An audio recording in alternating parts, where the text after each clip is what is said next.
quick thank you to our sponsors for making this podcast possible. They keep this show free to listen to. This episode is sponsored by ByHeart. ByHeart is on a mission to make the best infant formula in the world. They use a patented protein blend that gets closest to breast milk. It includes alpha-lac, the most abundant protein found in breast milk, and lactoferrin, the number one protein found in colostrum. ByHeart's easy-to-digest formula and patented protein blend includes prebiotics and an 80-20 whey-to-casein ratio, just like in early breast milk, which is tailor-made for a newborn's digestive system. ByHeart is made with certified, clean ingredients, plus it has no soy, corn syrup, GMOs, or palm oil. Curious about ByHeart? Redeem your welcome offer at byheart.com/podcast with code PEACE. It's available for a limited time, so don't miss out. That's byheart.com/podcast with code PEACE, because every baby deserves the best start.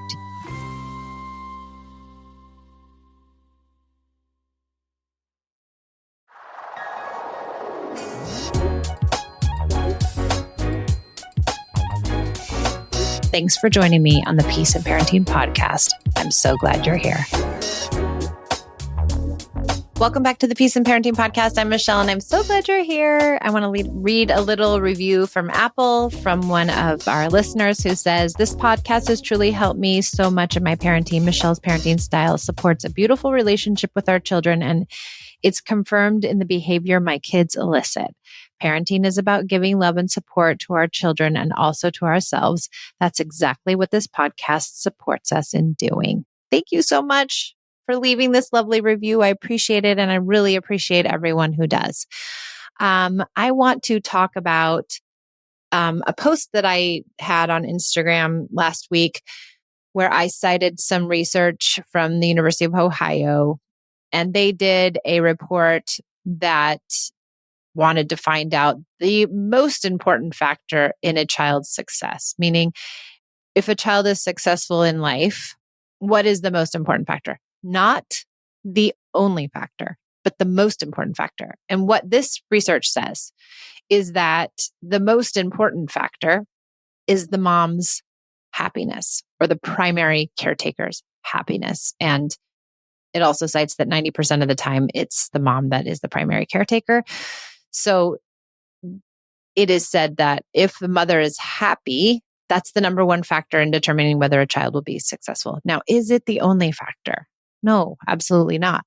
But it is apparently, according to this work and this study, the most important factor. And to be really honest, that makes sense to me. Now, do I think it's the only thing that matters? Is the mother's happiness? No, but I do think it plays a huge part in how our children are doing. Because if you think about it, if you have a mom who's not happy and not having an easy time in life, then it is going to affect the kids. It can't help but not.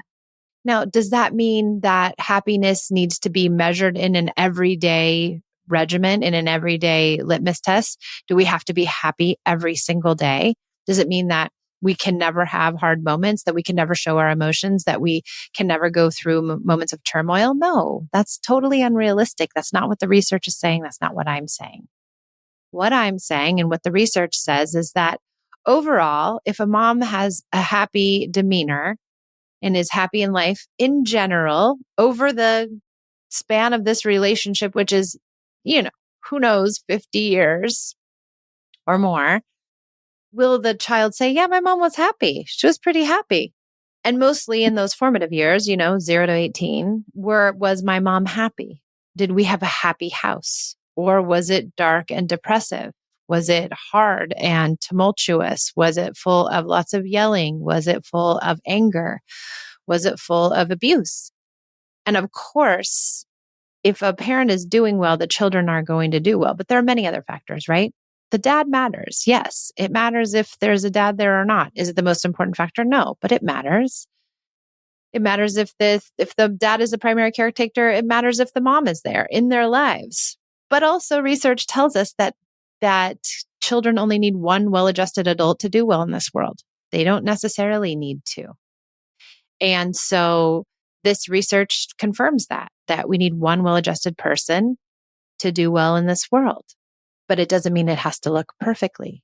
It also doesn't mean that connection doesn't matter, because we know with all the research that attachment and attunement matter, and that parent has to be attached and attuned. But can a parent who isn't doing well all the time be attached and attuned? Because I'll tell you what, when I'm not doing well, which I have many, many, many moments of not doing well, but I would still consider myself a happy person, and I would still consider us having a happy household. But I have many moments of heartache. And in those moments of heartache and in those moments of trials and tribulations, I have a really hard time connecting with my kids. And that makes a lot of sense because I'm not connected to myself. We're hitting pause for a moment to thank our sponsors. These brands make sure you can listen to this podcast for free. I'm excited to tell you all about FeatherSnap Scout Smart Bird Feeder, a great example of how technology can connect people with nature in really cool ways. I don't know if you know, but I'm from Oregon, and in our house, there are tons of birds. So this Wi-Fi enabled smart feeder combines state-of-the-art camera and app tech with an age-old pursuit, birdwatching.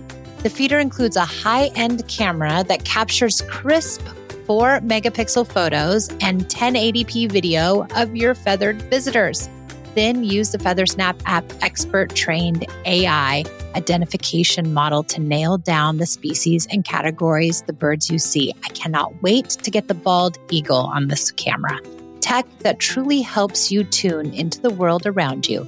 Check them out today at feathersnapcam.com. That's feathersnapcam.com.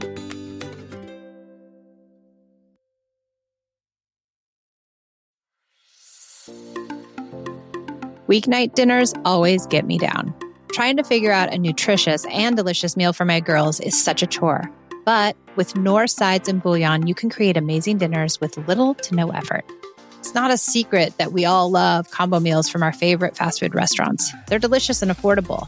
What if there was a way to make mouth-watering and actually nutritious combo meals in your own kitchen? Introducing Knorr Taste Combos, a menu of delicious, affordable, and well-balanced meals that you can prepare at home in 30 minutes or less. Knorr is the not-so-secret ingredient from its bouillon to its rice and pasta sides that brings major flavor to delicious home-cooked meals. My personal favorites are the cheddar broccoli bowls and the chicken tacos. Knorr makes making dinner easy and delicious. Check out Knorr to bring more peace to your meal prep at knorr.com.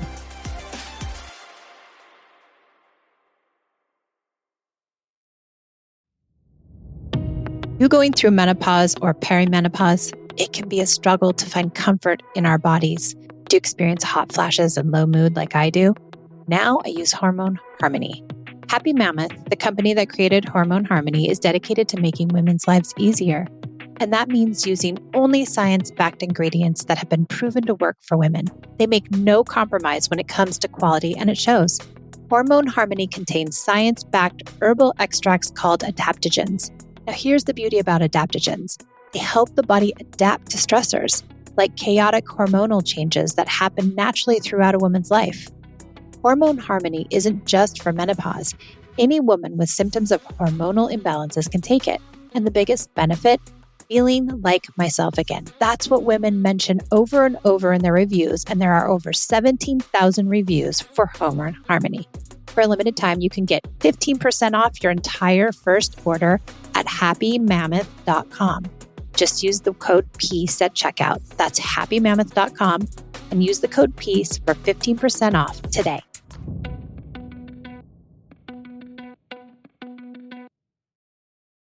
Thanks for supporting our sponsors. Now back to the show. So if our happiness is also the most important thing, that gives us license to make ourselves happy. That gives us license to say, wow, I can prioritize myself over everything else because that's the most important thing when it comes to the well-being of my children. So taking care of ourselves and putting ourselves first and making sure that we put on our mask before we put on the masks of our kids in case of a water landing or in case of the pressure in the cabin changing. When we do that, we're making sure that our house does better, it runs better, right? It makes complete sense. I got a lot of pushback. Well, oh, now you're making me feel guilty. Oh, now you're making me feel bad. So much pressure. Well, okay, you could look at it that way. You really could. But parenting is pressure, by the way. There's no extra pressure by saying that you have to be happy. There's extra pressure by saying that your happiness has to be every single day, all the time. But parenting is a lot of work and parenting is a lot of pressure and the stakes are really high. These are our children. So with or without this study or this statement, the stakes are really high and parenting is really hard and it is a pressure cooker. But I thought in all of this research and in thinking about this idea, it gave me time to pause and say, oh, I wasn't able to do special time today. I wasn't able to, fully engage like I wanted to. I didn't spend as much time as I should have with them. I was really busy. I had to work a lot, but the times I was with them, I was happy. I was, having a good time. There's something to be said for that because if I was disengaged and not present and not spending the time, and then the moments that I was able to be with my kids, I was down and depressed and having a hard time and, not being able to uplift myself. Well, wouldn't that be even worse? And isn't it okay to focus on ourselves as a way to help our family? And isn't that killing two birds with one stone, so to speak? Like, a lot of people talk about reparenting, like we're going to reparent ourselves. And so hard to reparent yourself while you're also parenting. But isn't that the gateway to a happy home? And isn't that a gateway to helping your kids flourish in this world is by focusing on yourself? And that it really is the most important thing. And that the reparenting or the finding of yourself is even more important than the parenting to some degree. I don't know. I think it's just a way to look at we are very tightly, deeply linked to our kids and we are with them all the time, every single day at some point or another. And when they're really young, maybe a lot more. So whatever is going on for us, it is directly linked to our children. They feel what's happening with us. They vibe off us. I'll tell you what, Esme is deeply linked to me. I don't know if it's because of her strong-willed, sensitive nature. I don't know if it's because she's my oldest and my first. I don't know if it's because we had a rocky start. I don't know exactly why, but that child can, if I'm even the slightest bit off and I'm not even alluding to it, she knows. She can read me. We are deeply linked. So I have to make myself happy and better and work on myself and do more with myself because she's feeling me no matter what. She's on to me no matter what. And so if I'm off my game, if I'm off my self-care game, she knows and she can tell and immediately it rocks our connection. Kids need us for survival. That's how they're wired. Kids are wired to be connected to us because in their reptilian brain, they believe they can't survive without us, right? They need us for shelter and they need us for food and they need us for love and attention and protection and all of those things. And so if the relationship becomes wobbly, their survival is also wobbly. Now, is this really the case in modern day? Probably not, but I bet it pings their reptilian brain to believe that it's wobbly. And for kids like Esme, when it feels wobbly, she starts to lash out. She starts to get aggressive. She starts to get mean. She starts to present in those ways. And so I might not have to do anything except for be in a place of emotional disrepair or emotional turmoil. And then I start to shrink away because I'm trying to protect myself and she can feel it. And so she begins to lash out because she's scared. She's in fight, flight, or freeze. She needs me. And so we can get in this loop of just me not taking care of myself. And that's why I think taking care of ourselves is the most important thing that nearly exists in parenting. And this is what this research is saying is that it is the most important factor for a child's success overall. Again, I'm going to have my moments. And again, I'm going to have my moments and Esme's going to feel me and she's going to lash out and that's okay. we're going to recover from those moments.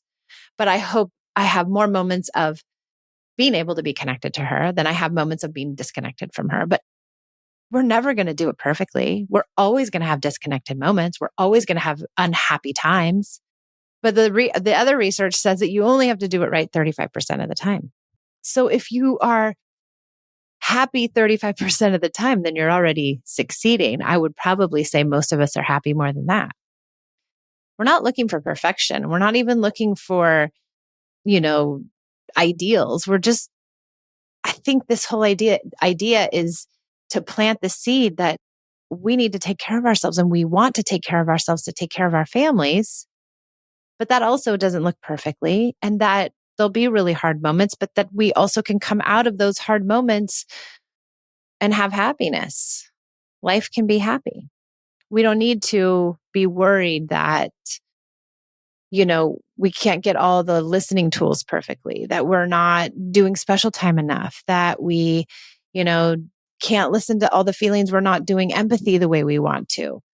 If we're coming with a well-adjusted and happy demeanor, that's a huge part of what parenting is all about and having successful kids. So don't worry that you're all constantly messing your kids up or that you're doing something wrong, especially with this post. Believe that overall you're trying and you want to be happy. And even if you've gone through huge traumas, and even if you have PTSD, and even if you are struggling, you're working to do better. Of course you are, because you care about yourself and you care about your kids. And without that connection to yourself, you can't be connected to your kids. And again, you're going to have moments of disconnection. It's just going to happen. It's inevitable. But we hope that we have a happy home overall. And that's what we're looking for, because we're modeling what happiness is, right? And then we can have children who are also going to know and glean that happiness from us. Not toxic positivity, but real, genuine happiness that happens when it should, and hard moments that also happen when they should. All right. I hope this was helpful in some way or another. If you don't know where the post is, it is from September 22nd, and you can take a look at it and read some of the comments and kind of get in there and see what you think. All right. Thanks for joining me on the Peace and Parenting podcast, and I hope to see you next time.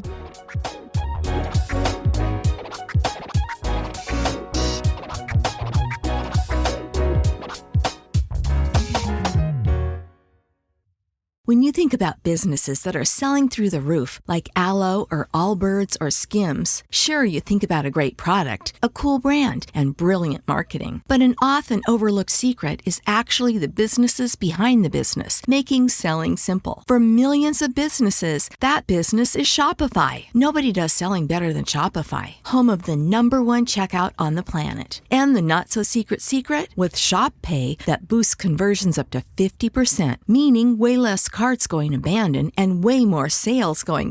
So if you're into growing your business, your commerce platform better be ready to sell whatever your customers are scrolling or strolling on the web, in your store, in their feed, and everywhere in between. Upgrade your business and get the same checkout Skims uses. Sign up for your $1 per month trial period at shopify.com/try, all lowercase. Go to shopify.com/try to upgrade your selling today. Shopify.com/try.